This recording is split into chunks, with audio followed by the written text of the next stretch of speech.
Hola a todos, ¿cómo están? Buenas tardes. Ya estamos aquí listos para nuestro webinar de hoy. Hola Marco, me da gusto verte. Hola Eduardo. Ya estamos empezando aquí, estamos dando unos minutitos a que se conecten algunas personitas más.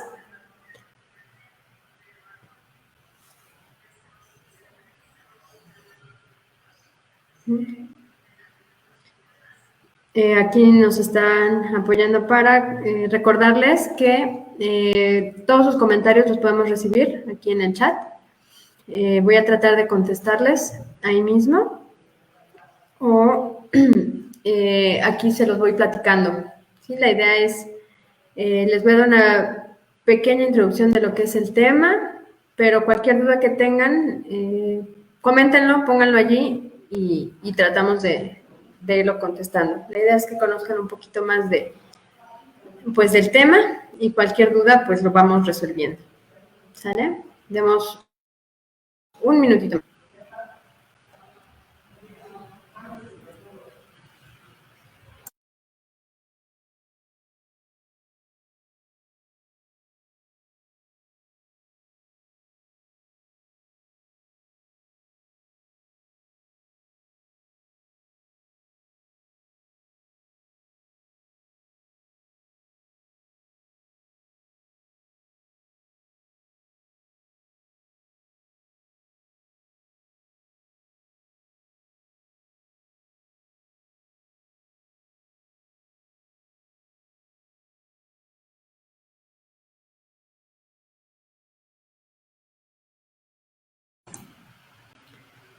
Hola Roberto, hola Patrick, bienvenidos.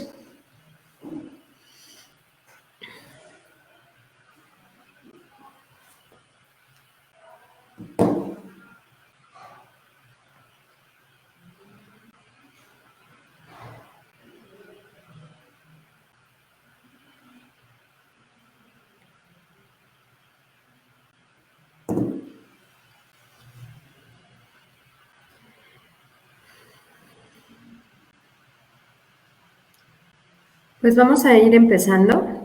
Sí, este es un pequeño webinar donde vamos a ver sobre todo algunos problemitas o detalles o particularidades que tenemos en lo que son las calificaciones de centrífugas. Centrífugas es un equipo muy particular que tiene sus aplicaciones muy interesantes en lo que es sobre todo la salud o en farma. Entonces, queremos platicarles un poquito cómo lo hacemos, cómo podemos calificar estos equipos y las dudas que puedan tener en este servicio para que podamos atenderlas. Y pues las soluciones que hemos encontrado, ¿sale? Decidimos poner calificaciones centrífugas y problemáticas encontradas y sugerencias de acción para que esto sea un poco más interactivo, nos den algunas dudas y en lo que estemos presentando a ver cómo lo ven. Y pues, adelante, ¿sale? Hola, Stephanie y Cecilia, bienvenidas. Pues vamos a empezar. Ya son 4:05, vamos empezando. Primero lo básico, ¿qué es una centrífuga? ¿No? La centrífuga es el equipo que se necesita para hacer un proceso de centrifugación. Estas centrífugas, como les estaba comentando, se pueden usar en muchos lugares, como laboratorios, clínicas. Lo que queremos es separar componentes. Un ejemplo de lo que se utiliza pues, es para análisis de sangre, para separarlos y analizarlos en todos los análisis que nos mandamos a hacer. ¿No? Para estos diferentes tipos de análisis también hay diferentes tipos de centrífugas, ¿no? Pueden ser unas pequeñitas que están sobre la mesa, unas muy grandes para diferentes tipos de muestras que nos van a ayudar para los diferentes procesos en los que se van a aplicar. ¿Qué es lo que hace la centrífuga? Es la técnica de separación que se utiliza para aislar o concentrar partículas que están suspendidas, ya sea partículas sólidas en un líquido o líquidos que tengan diferentes densidades, y pues al someterlos a la fuerza centrífuga se pueden separar, ¿ok? ¿Pero qué es la fuerza centrífuga? También en algunos casos le llaman fuerza G o también dice RCF, ¿no? Ahorita vemos exactamente qué es. Fuerza centrífuga relativa. Esta se ejerce sobre un cuerpo cuando se gira alrededor de un eje. Todos hemos sentido esa fuerza cuando, por ejemplo, van en el coche y de repente giran y entonces ahí vamos hacia el otro lado a chocar con la puerta del carro, ¿no? Entonces, eso mismo sucede en una centrífuga. Esta fuerza es directamente proporcional a la masa del cuerpo. Esto vamos a ver que es importante. Al radio de giro y a la velocidad del giro. Entonces son tres cosas, ¿no? La masa de la muestra o de la cosa que gira, el radio y la velocidad. ¿Sale? Eso es lo que tiende a alejar al cuerpo del centro. Hay una de que son fuerzas centrípeta o centrífuga. Ahorita vamos a ver, bueno, no vamos a entrar en todo ello, pero sí queda muy claro, ¿no? Cuando está girando y esa es la fuerza que nosotros sentimos. ¿Para qué se hace en una centrífuga? Por eso se llama fuerza G, porque esta fuerza es como si multiplicara a la fuerza de gravedad, ¿no? Si dejáramos que se asentaran poco a poco por la fuerza de gravedad, eventualmente se separarían algunos compuestos, algunos no. Lo que hace la centrífuga es acelerar esa sedimentación de las partículas con esta tecnología que permite con una velocidad más alta aumentar la fuerza de gravedad en miles. Entonces, lo que nosotros queremos es como multiplicar la fuerza de gravedad, ¿no? Por eso se llaman, a veces le ponen XG, ¿no? Fuerzas G. Hay muchos tipos de centrífugas. Es una clasificación general, lo que estoy poniendo por aquí, que tiene que ver con la velocidad. ¿Sí? Las de baja velocidad, en general, son más pequeñas. Pueden ser de sobremesa, pueden ser clínicas. Y la baja velocidad no es ya estándar. Casi siempre ponen entre 4.000, 5.000 o 6.000 revoluciones para decir que es una velocidad baja. Y puedes separar células que son grandes o compuestos grandes. Una microclasificación ahí en baja velocidad entran las microcentrífugas, que no llegan hasta alta velocidad, pero ya tienen hasta 10.000 revoluciones por minuto. Aún así, los volúmenes de trabajo siguen siendo pequeños, por eso no quedan en las de alta velocidad. ¿Qué otra diferencia vemos que es importante para las de alta velocidad? Que generalmente ya son refrigeradas. ¿Por qué? Son refrigeradas porque la velocidad ya puede oscilar en 18.000, 25.000 revoluciones por minuto y esa genera fricción con el aire y se pueden calentar tanto el rotor como la muestra. Entonces, por eso, algunas también tienen sistemas de vacío y son refrigeradas para evitar ese calentamiento, ¿no? Por la velocidad, pues ya pueden separar otros compuestos que no se podrían hacer en las de baja velocidad. Y ya las súper rápidas son las ultracentrífugas, que pueden superar las 50.000 revoluciones por minuto. Así nada más como una idea, porque a veces no sabemos cuántos son 50.000 revoluciones por minuto, a qué velocidad va el coche, ¿no? Ahí tenemos ahí un tacómetro, que a veces nada más tiene 1, 2, 3. Entonces puede ir a 3.000 revoluciones, ¿no? 4.000, 5.000. Pues estas centrífugas o ultracentrífugas van a 50.000. Es una velocidad tremenda. Estas sí o sí son refrigeradas y son de alto vacío. ¿Para qué? Para que esté completamente aislado la camarita y se pueda mantener esa temperatura. Esto ya separa partículas muy pequeñitas, se puede usar para métodos de investigación y cualquier otra aplicación que requiera esa velocidad y esa fuerza. ¿Qué partes tiene la centrífuga? Rápidamente, lo más relevante de esto es que tiene un rotor donde se colocan las muestras, que viene aquí. Este es solo un tipo de centrífuga. Y tiene su tapa. Es muy importante la tapa y la carcasa, porque por esa velocidad es muy peligroso que se rompiera algo y saliera volando. Puede causar un daño a la persona que lo está operando. Por eso es tan importante conocerla bien y asegurarse que tenga este seguro electromecánico, ¿no? La cámara y la carcasa son de un material muy fuerte para que en caso de que se rompiera el rotor, imagínense a esa velocidad, tiene que lograrlo contener.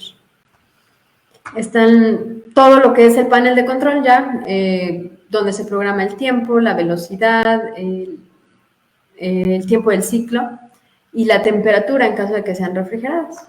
Ya todos dependen del fabricante o del tipo de centrífuga, pero más o menos esos son los componentes. El rotor tiene una particularidad, dependiendo del tipo de centrífuga que es que puede ser con portamuestras que tengan oscilantes, flotantes o basculantes, es como se le llama, oscila, que es como viene en esta parte, vienen colgando como estos, parecidos, y al girar se quedan en posición horizontal. Eso que permite que la fuerza centrífuga vaya a todo lo largo del portamuestras. Entonces, la separación es muy efectiva. Las que son de ángulo fijo, aquí les muestro otro.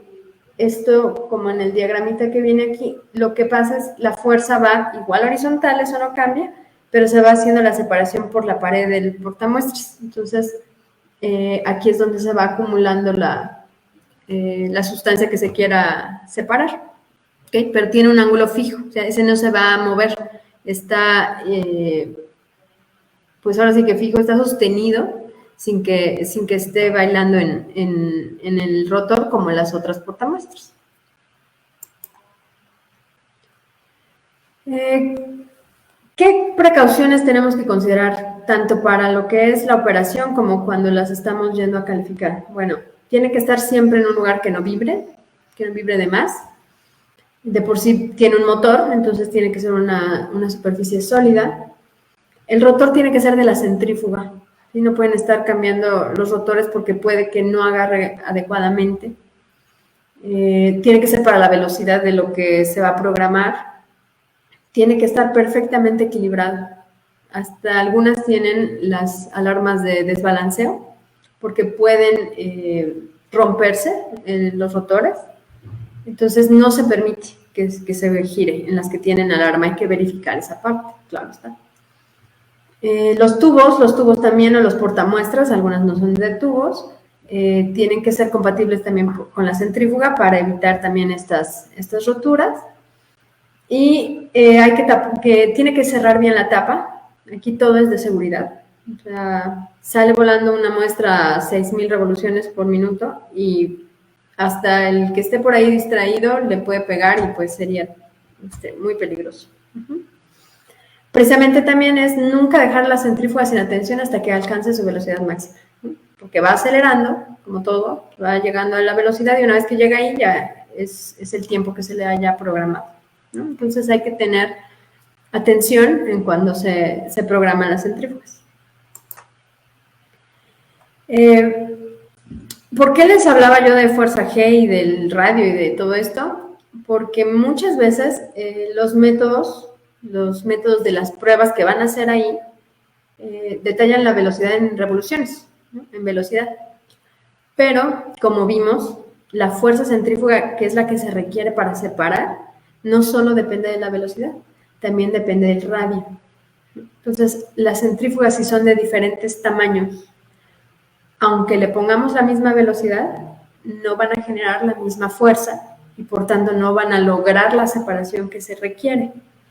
Entonces es muy importante que cuando se verifiquen, se califiquen, se compruebe esta fuerza que genera para ver si es adecuada para el método que están haciendo. Es por eso que se prefiere que el método indique la fuerza centrífuga relativa, o la fuerza G, para que no importando en qué centrífuga hagan la técnica, tenga el mismo efecto. ¿Cómo la voy a calcular si no lo hacen? Si no la sé, aquí hay una formulita. Esta formulita generalmente viene con los diferentes fabricantes, la puedes encontrar en internet, pero, o sea, no es de internet la fuente, ¿no?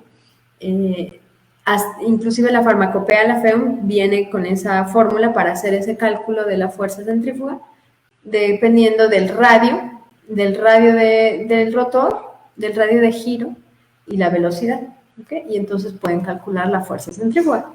La mayoría de las centrífugas modernas le puede uno cambiar la unidad, o sea, si está en revoluciones o si está en fuerza centrífuga relativa. Entonces, eso facilita mucho, pero sí es importante reportarlo y calcularlo bien, revisar cuál es el radio, dependiendo del tipo del rotor. ¿Okay? Acuérdense que no es el puro rotor, sino hasta dónde está girando la muestra. Y ya que les platico todo esto que hace la centrífuga, bueno, ¿por qué la calificamos? ¿Por qué se tendría que calificar?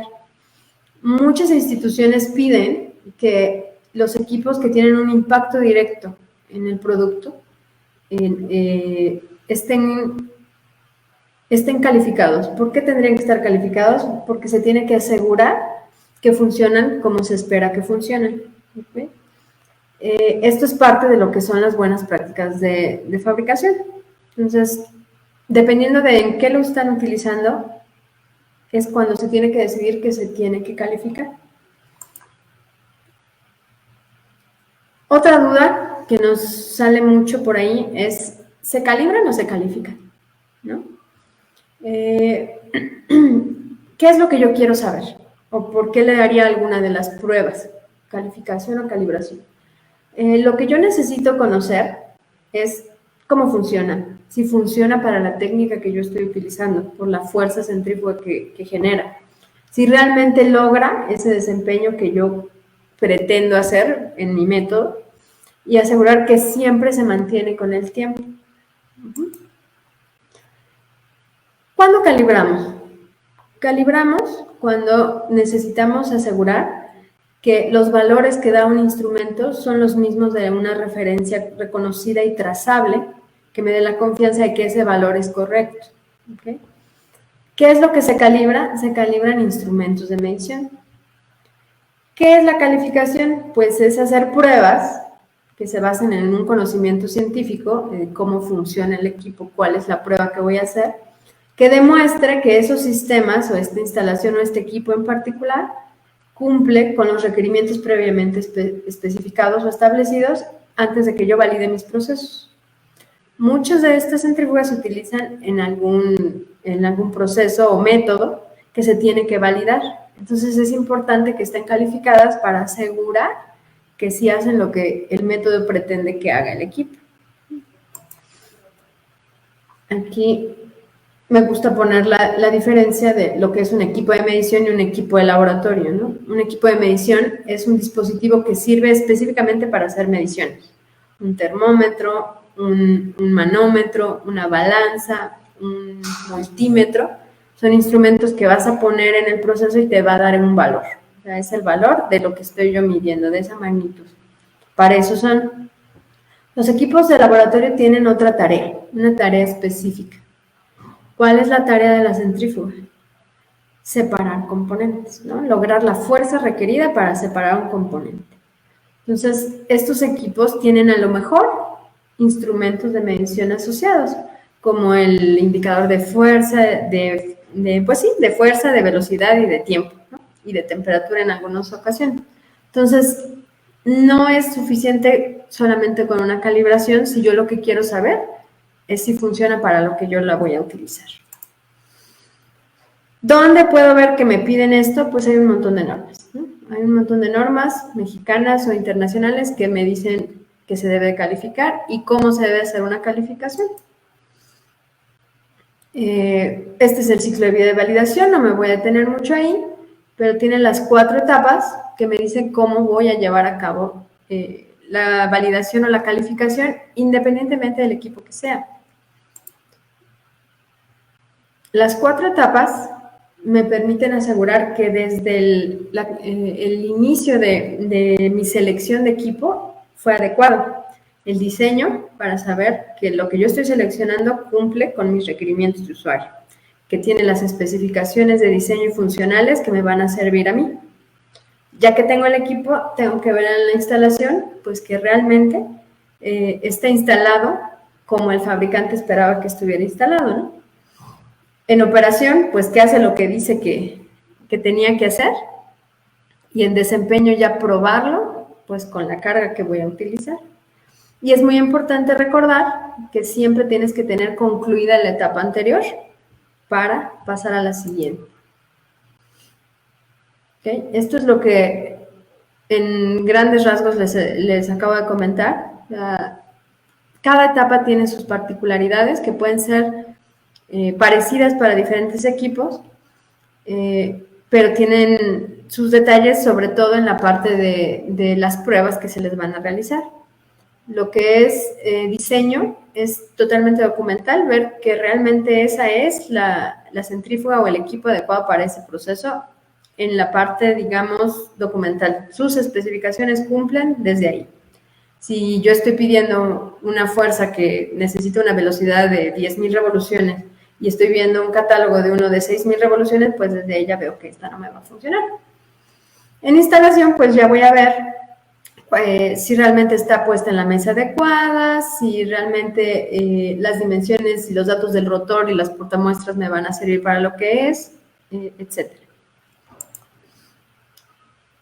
En donde empiezan más detalles es en la parte de operación y desempeño, donde ya voy a hacer la metodología de pruebas. Y sobre todo, vamos a hacer 4 pruebas particulares: la velocidad, la fuerza, el tiempo y la temperatura alcanzada. ¿Qué pasa con la velocidad de rotación? Que es lo que hemos estado hablando casi todo este tiempo. Quiero saber si realmente llega al punto que yo quiero tener, ¿no? Al punto de control. Y para eso tengo que medirlo. ¿Cómo lo voy a medir? Generalmente con un tacómetro. Quiero ver si realmente alcanza la velocidad que dice que alcanza. Y con esa velocidad y las características del rotor, ya puedo calcular cuál es la fuerza centrífuga que genera y tener algún criterio en particular para ello. ¿Qué puede influir en el resultado? Pues si le pongo muestras o no le pongo muestras, ¿no? Como todo, si tiene más masa, se va a tardar un poquito más en arrancar, y la masa también tiene que ver con la fuerza centrífuga, como lo vimos. ¿Qué programa vamos a utilizar? Si arranca más lento, más despacio, más rápido, ¿cómo lo vamos a hacer? Ahí. Es para el otro lado. Lo que es temperatura es un poquito polémico a veces. Como tiene temperatura, a todas las personas nos gusta ver un display y saber que lo que viene en el display es correcto, ¿no? Por eso tiene una lectura. Pero ¿para qué está la temperatura en la centrífuga? Como vimos, es para evitar el calentamiento, ¿no? No es como un refrigerador, en donde yo lo que quiero es mantener la temperatura constante. Este es evitar un calentamiento, es otro propósito. Entonces, ¿en qué momento quiero saber la temperatura de la muestra? Cuando está ahí en la centrífuga, ahí a ver, pónganlo. Al sacarla, el método dice algo sobre la temperatura. Y luego, importante también, el equipo da un display con la temperatura. ¿Dónde lo mide? ¿En dónde lo está leyendo el equipo? Hay que saber todo esto para ver si lo estamos midiendo bien. ¿Ok? Hay algunas opciones por ahí. Junto al sensor lo podemos medir, la temperatura. Ahí perdido abajo, un día que quieran ir a desbaratar su centrífuga, le quitan el rotor y van a ver que hay un sensor. Ahí podríamos medir la temperatura. Ahí está el sensor del equipo. Podríamos poner varios sensores en una cámara, como cualquier cámara en la que monitoreamos la temperatura. O podemos medir en la muestra. ¿Por quién votan? Vamos a ver qué pasa en algunas de estas opciones. Si yo quiero saber a lo mejor la desviación, ¿no? Yo lo programé a 4 grados Celsius, o lo programé a 22 o a 20, a 0, a 5, de las que normalmente piden, y realmente está a 5, ¿cómo me voy a dar cuenta de esa diferencia? ¿Okay? ¿Qué es lo que le influye? Podría yo saber si cambia la temperatura, si tiene muestras o no. Pues sí, porque la muestra también trae carga térmica y puede afectarme al resultado. Si va más rápido la centrífuga, ¿creen que afecte la temperatura? ¿Que si va más lenta? También, porque la fricción genera temperatura. Hay algunas centrífugas que traen un programa de preenfriamiento. Entonces, si yo doy ese ciclo o no se lo doy, me va a afectar el resultado de esa comparación de temperaturas. ¿Cuánto tiempo le voy a dejar al ciclo? A lo mejor mis ciclos que voy a hacer en mi proceso solo duran 5 minutos, algunos sí duran 10, 15 minutos. Muchas veces no ha alcanzado la temperatura programada en ese tiempo tan corto que tenemos, pero pues ese es el tiempo en el que requieren la centrifugación. Entonces, todos esos factores afectan y hay que considerarlos cuando se hace la calificación y cuando la utilizan. Aquí hay unos ejemplitos de lo que se puede reportar. Bueno, cuál fue la temperatura que programé y cuál fue la que me dio el indicador del equipo. Y cuál fue la que programé y cuáles son las que me dieron los sensores que yo tengo colocados aquí o los que están colocados en la tina. ¿Okay? Podemos dar todos esos valores. Entonces, esperamos que sean iguales. No siempre son iguales. Lo que tratamos de reportar, como en todas las comparaciones, es que el promedio de la lectura que estemos midiendo esté pues en el valor que yo haya programado. ¿Okay?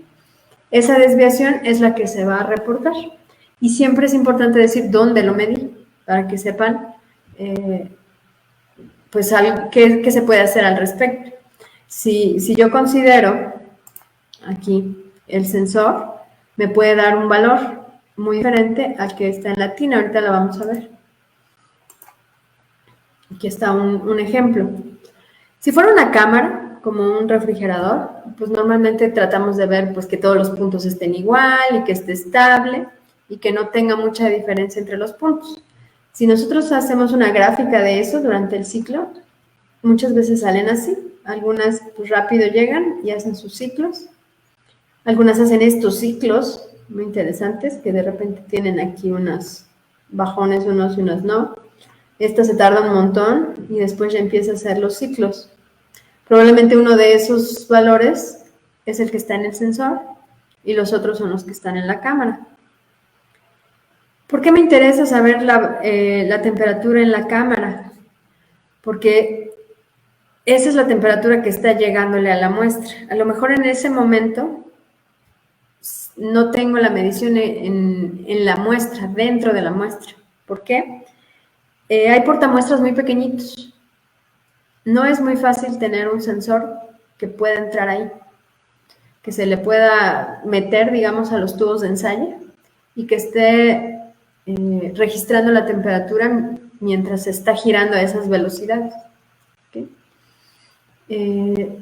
Se puede colocar en la tina y se pueden obtener gráficas como estas que nos dan una idea de cómo está la cámara cuando la muestra está ahí. Entonces podríamos tener una idea de más o menos si llegó a una estabilidad, si alcanzó el valor programado, si el promedio más o menos llegó a lo que nosotros esperábamos. Entonces sí nos puede dar una información importante. Algunas veces se colocan diferentes sensores y vemos qué tanto varían. Aquí pueden ver que algunas veces sí varía un poco el sensor. Otras veces están súper parejitos. ¿Qué es lo que me va a decir? Pues qué tan uniforme fue la temperatura. Aunque la pregunta puede ser, ¿me interesa que esté completamente uniforme?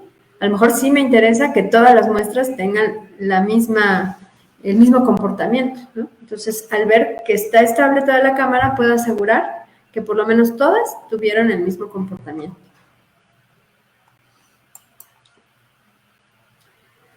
Pero, ¿qué pasa con la muestra? La que me interesa que no se haya calentado, pues es la muestra. Entonces, ¿también se puede medir la temperatura en la muestra?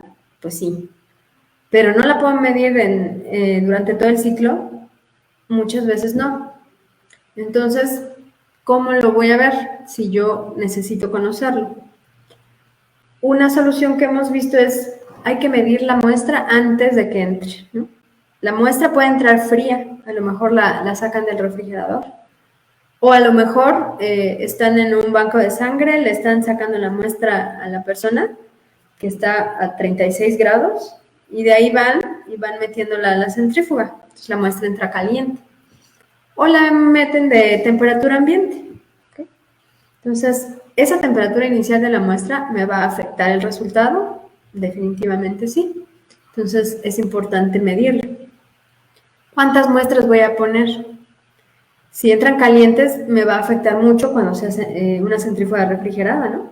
Porque a lo mejor entran todas a 36 grados y yo le estoy programando a 4. Entonces, puede que tarde en enfriar. ¿Pero realmente quiero que la muestra salga a 4? ¿O no quiero que se caliente? Es importante, muy importante que eso esté bien definido en un protocolo. ¿Qué es lo que yo pretendo? Que la muestra no se pase de 8 grados porque creo que está en un refrigerador o porque realmente le afecta a mi mente. O la meto en ambiente y yo la programé a 20. ¿Por qué la programa a 20 grados Celsius si ya la estoy metiendo a 20 grados Celsius? Porque la centrífuga va muy rápido y genera calor. Entonces, lo que no quiero es que se caliente, quiero que más o menos se mantenga el ambiente. Pero ¿cuánto es más o menos? ¿No? Ese es el criterio que tenemos que estar definiendo de cómo entró y cómo salió y si eso es algo que me funciona. ¿Qué es lo que se hace? Se mide la temperatura antes de centrifugar, se quitan los sensores, se cierra la puerta o la tapa, se hace todo el ciclo de centrifugación a la temperatura que se haya programado. Si se va a hacer el preenfriamiento, se hace. Si se va a hacer a ciertas frecuencias, se hace. Y una vez que se termina, rápidamente se mide la temperatura en diferentes muestras. Sí debe ser rápido. Tenemos que manipular lo menos posible los tubitos, si son tubitos, para no calentar la muestra. Pero ahí va otra cuestión. Me dicen, puede ser muy rápido, pero ¿qué tan rápido? Bueno, si lo hice lo más rápido posible, la mido, y todavía no se calienta y cumple con lo que yo esperaba, pues definitivamente estamos seguros de que antes de que yo la manipulara, pues ya cumplía, ¿no? Porque aquí se va a calentar. Entonces, es un parámetro que sí nos da muy buena información. Y como todo hay que dar dictamen, si no, no estoy calificando. Entonces, ¿cómo sé si cumple o no cumple? Nadie me contesta. Ustedes tienen las respuestas también por ahí. Pueden escribirnos en el chat. Son muchos criterios que acabamos de ver, ¿no? La fuerza centrífuga, la velocidad, si mido la temperatura en el sensor, si mido la temperatura en la tina, qué tanto nos puede afectar. Entonces, ese qué tanto nos puede afectar tiene que estar bien definido en un protocolo. Entonces, si en ese protocolo dice, pues tengo que haber cumplido con ciertos criterios, pues es lo que vamos a revisar. Todos estos parámetros que les comento es todo lo que les puede afectar, ¿no? ¿Qué tal si no definí correctamente la temperatura y yo creo que va a salir si pongo 4 va a estar a 4 y no siempre va a ser de ese modo? Entonces, hay que definir bien los criterios porque tenemos que dar un dictamen. ¿Okay? Si cumple con todas esas especificaciones, como nos dicen aquí, velocidad, revoluciones, temperatura. Sí, la temperatura de la muestra, sí, la temperatura de la cámara, cuál es lo que queremos que cumpla. Unas sí las cumple y otras no, entonces, ¿qué desviaciones vamos a reportar? O no cumple, ¿no? Esa prueba o esa calificación. Entonces, hay que siempre dictaminar. A veces no nos gusta mucho que tenemos que dictaminar, pero si no, no estamos calificando. ¿Okay? Entonces, tenemos que decir, ok, tiene esta desviación, eso está bien, eso está mal, eso me sirve, eso cumple con mis especificaciones o mis requerimientos de usuario, es importante que lo definamos siempre. Por eso siempre les preguntamos, hacemos un protocolo, se acuerdan esos criterios y se prueba, ¿no? Se reta. ¿Cuáles criterios de aceptación? Que son los que les estoy comentando. Frecuencia de rotación, a lo mejor no tenemos idea. A lo mejor el método no me dice exactamente pues cuál es la frecuencia que yo necesito. Bueno, la frecuencia sí, pero no cuánto puede variar. En caso de que no tengan una especificación, una recomendación que podemos decir, ver o darnos cuenta que eso lo hacen muy seguido, es poner 1 o 2 veces la resolución del indicador como un criterio inicial y de ahí que vayan evaluando. Algunas centrífugas tienen una resolución de 100 revoluciones y piden un criterio de 50. Desde ahí ya sería difícil que cumpliera con en ese criterio. Entonces, porque no lo puede leer, ¿no? Tendría que ser al menos 1 o 2 resoluciones para saber que está cumpliendo. También puede ser, a lo mejor, se me ocurre que tuvieran la fuerza centrífuga relativa que tienen que generar en su método, que lo puede especificar su método, y que ustedes dijeran, que no varíe más de esto, para que yo pueda asegurar que esa centrífuga es adecuada para mi método. Y en cuanto a la temperatura, lo que más es relevante para esto sería sobre la muestra. ¿Qué tanto se puede calentar la muestra? ¿Qué tanto se permite que suba la temperatura para asegurarme que el proceso fue adecuado? Recuerden que no es un refrigerador, no se supone que deba de estar estable, y lo que nosotros queremos es que la muestra no se caliente. Eduardo me pregunta si los criterios de aceptación se toman del fabricante. Muchas veces para lo que es instalación y operación, sí, podemos tenerlo como una referencia, ¿no? Si el fabricante ya te está dando una exactitud, no sé, va a tener una velocidad de 4000 revoluciones más menos 50 revoluciones. Ya tenemos a lo mejor un criterio de cuánto podemos esperar. Probablemente eso sea sin muestras o en ciertas condiciones. Habría que revisarlo, ¿no? Por eso se tiene que colocar en un protocolo, pero a lo mejor con muestras cambia un poquito más, o a lo mejor tiene diferentes programas y en esos diferentes programas se comporta de una manera no igual, entonces hay que generar los criterios. Pero siempre hay que considerar que lo que estamos retando es que el equipo haga lo que se supone que debe de hacer. Entonces, es una buena fuente el fabricante. También el método, eso sería lo ideal, pero no todos los métodos te dan una tolerancia. Algunas de las veces que se reportan las variaciones de temperatura, cuando se programa a 4 grados, por ejemplo, o a 0, pues piden que no pase de 10 grados o de 15 grados, o que la cámara se mantenga en 4 grados más o menos 5. Si está en temperatura ambiente, que no varíe más de 2 grados. Cuestiones así que sean congruentes, ¿no?, con lo que se espera que esté haciendo el equipo. Hola, Guadalupe. Pruebas de aceptación, ¿qué instrumentos es el que conviene? ¿Te refieres para medir todo lo que estamos viendo?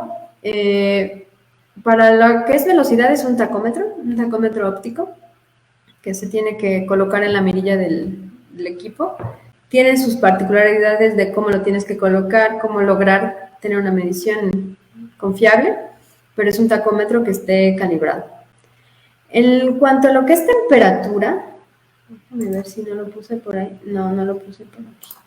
En lo que es temperatura, nosotros usamos termopar. Para poder utilizar el termopar, se tiene que pegar muy bien cuando lo usas en las paredes para asegurar que no se va a despegar. Ya les dije a qué velocidad corren esas centrífugas, porque las refrigeradas son de alta velocidad. Entonces, mínimo son 15,000 revoluciones.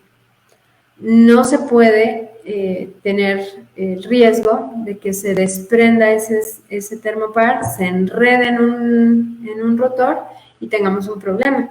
Entonces hay que ser muy cuidadosos cuando lo hacemos. Hemos hecho un montón de centrífugas, nunca hemos tenido ningún problema. Se puede hacer si se saben manejar bien los termopares.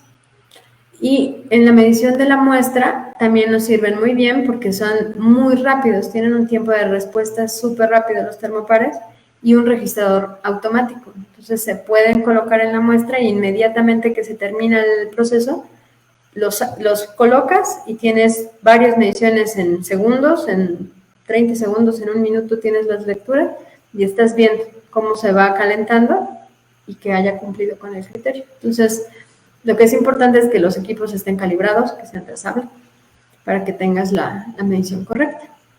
¿Vale? Así es que, como conclusión de todo esto que les estoy platicando, pues no es suficiente que se calibre el indicador para saber si la centrífuga me funciona para lo que yo la quiero. ¿Okay? Sí me puede dar la desviación que tienen los indicadores. Pero en el caso de temperatura, tendríamos que asegurar en dónde estamos haciendo la medición para poder hacer esa desviación. Es muy importante tener los requerimientos de usuario. Es muy importante y nosotros les podemos ayudar a encontrar cuáles son los requerimientos de usuario que necesitan para ese equipo, para lo que les está funcionando y que la calificación les aporte algo para su método. También, si tienen los métodos analíticos validados, a lo mejor pueden saber qué tan robusto es, qué tantas variaciones permite, y entonces también poder dar los criterios. O al revés, a lo mejor tenemos que hacer primero un estudio, ¿no? Podemos estar haciendo a diferentes velocidades, a diferentes temperaturas, para ver qué tanto les afecta a su método, y entonces ya dar unos criterios que me permitan ver con el tiempo que siempre se mantenga igual el desempeño de la centrífuga. No sé si tengan alguna otra pregunta. Es una presentación pequeñita, es nada más para dejarles la cosquillita de ver qué más podemos hacer con estas centrífugas. Sí, Yamil, ¿cómo podemos obtener resultados en temperatura confiable si ya la abrí, no? Ya la abrí, ya no está enfriando, ya descompuse como estaba el sistema de vacío ahí dentro. Sí, es lo que les decía. Si yo quisiera saber cómo se comporta durante el ciclo, es que colocamos los sensores en la cámara. Perdón. Pero si el objetivo final es ver cómo se comportó la muestra, no se reporta que durante todo el tiempo se mantuvo así, sino que salió la muestra a esta temperatura. ¿Eso qué significa? Pues que no se calentó, ¿no? Que se logró el objetivo de que no se calentara la muestra. Eso es por lo que podemos decir que el resultado puede ser confiable. Los termopares estarían calibrados y obviamente todos los resultados que se entregue tienen que estar con su incertidumbre asociada. Porque si no, no es comparable, no puedo saber qué tan confiable es. No nada más se mide una vez, se hacen varias lecturas y se revisa que siempre sale a esa temperatura, ¿no? Entonces puedo asegurar que a pesar de que está a 25,000 revoluciones, si logró estar debajo de 10 grados Celsius o 15 grados o lo que hayan definido como temperatura máxima que puede tener la muestra. Espero que te haya contestado, Yamit, si no, escribe ahí también otra vez. Cecilia, una pregunta. En algunos casos el fabricante indica el valor de fuerza centrífuga, entonces lo ideal es reportar este valor en operación y en desempeño. Yo considero que sí es ideal. Se deben de reportar ambas, ¿no? Porque la medición generalmente un tacómetro no lo va a hacer en fuerza centrífuga, lo va a estar midiendo en revoluciones, ¿no? Y la unidad, digamos, de la velocidad angular serían revoluciones por minuto. Entonces, se reporta así y se reportan la fuerza centrífuga. Si la centrífuga ya lo mide en fuerza, o en gravedades, como lo quieran poner, se colocan ambas para que se tengan la referencia. Esta centrífuga con este rotor de este radio genera esta fuerza a esta velocidad, ¿no? Son todos los parámetros que le afectan tienen que estar plasmados en el resultado. Y sí, o sea, en operación generalmente, pues es si lo logra, pero en desempeño siempre ya es con muestras. Y es importante pues que sea con muestras y con una carga, digamos, normal, ¿no? Si normalmente la llenan, pues hay que llenarla. Porque se tarda más en llegar a la velocidad requerida. Espero también haberte contestado, Cecilia. O sea, son preguntas que son importantes, son preguntas que nos aclaran a varios cuál es el meollo aquí, ¿no? No todo está completamente definido.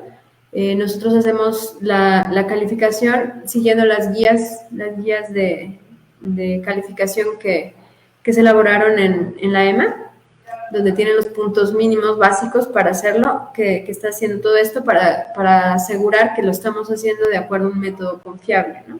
Con todos estos pormenores que hay que considerar para que tengan ustedes toda la información completa. Cuéntenme otra pregunta, Andy. Tenemos unos minutitos. ¿No? ¿No se animan?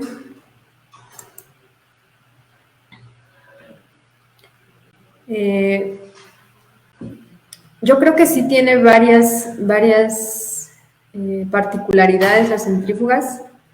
Es un equipo muy, muy interesante que hay que utilizar muy bien, hay que calificar con mucho cuidado y hay que dar toda la información para que se tenga pues herramientas para tomar decisiones, ¿no? Que sepan cómo les funciona, si es correcto, si da los valores que estaríamos esperando y si no, pues ir probando qué es lo que necesita. ¿Existe algún número mínimo de sensores? Nosotros tomamos como referencia una de las normas de las guías, que también son de medios, pero hay un mínimo donde habla sobre la incertidumbre de temperatura, que es la norma, la IEC 6006811, pide al menos 4 o 5 sensores. Entonces, nosotros colocamos esa cantidad de sensores para poder monitorear, como les enseñé las gráficas, y que tengamos algún comportamiento de cómo se está comportando la centrífuga. Pero como tal que diga para centrífugas, no. Lo más que hemos visto, algunos fabricantes, eso como tip, por lo cual nos basamos mucho en la muestra, ajustan el indicador del equipo con la temperatura de la muestra. Entonces, y con la temperatura de la muestra cuando sale. Entonces, eso da una idea, ¿no? De que realmente lo que más interesa es la temperatura de la muestra. A ver, Cecilia, tienes una... Para el tiempo de frenado, ¿se calcula desde que el equipo termina el ciclo hasta que está detenido por completo? Sí, me parece que sí. Depende del programa. El programa también dice cómo va a frenar, ¿no? Lo que se hace sí es reportar el tiempo que se tardó y ya ustedes lo pueden comparar contra el programa que se haya utilizado. Pero sí, generalmente es ya que cuando para, ¿no? Cuando termina el timer hasta que se frena. ¿Cuáles son las guías para calificación de centrífugas? Hay una guía que tiene la EMA, que no estoy segura que esté en su página, me parece que sí, pero ya no estoy segura si todas son descargables. Pero es una guía para los laboratorios que estamos acreditados en estos servicios. Con estos podemos, pues todo lo que les conté, más o menos es lo que viene en la guía también, que es lo que se tiene que hacer para todas las etapas en una centrífuga en particular, y precisamente las elaboramos porque no hay una guía como tal. Entonces estamos haciendo las guías para tener un método más estandarizado para hacer la medición. Muchas gracias Marco, y muchas gracias Yamid, y muchas gracias a todos por el tiempo. Ya me van a regañar, pero Les agradezco mucho que se hayan conectado con nosotros. Espero que haya podido contestar sus dudas. Si no he podido contestar sus dudas, aquí les dejo nuestros datos de contacto. Si quieren mandar un correo, ahí está el correo. La presentación se va a quedar ahí. Se va a quedar ahí en Facebook para que la puedan revisar. Cualquier duda, estos son nuestros datos. Síganos, por favor, en LinkedIn, en Facebook, y también tenemos en YouTube. Tenemos unas cápsulas muy interesantes de otros temas. Y pues espero en verdad verlos en nuestros siguientes eventos. Me parece que este es nuestro último webinar en este año. Espero que no sea nuestro último evento, pero el webinar sí. Y yo espero verlos a todos muy pronto.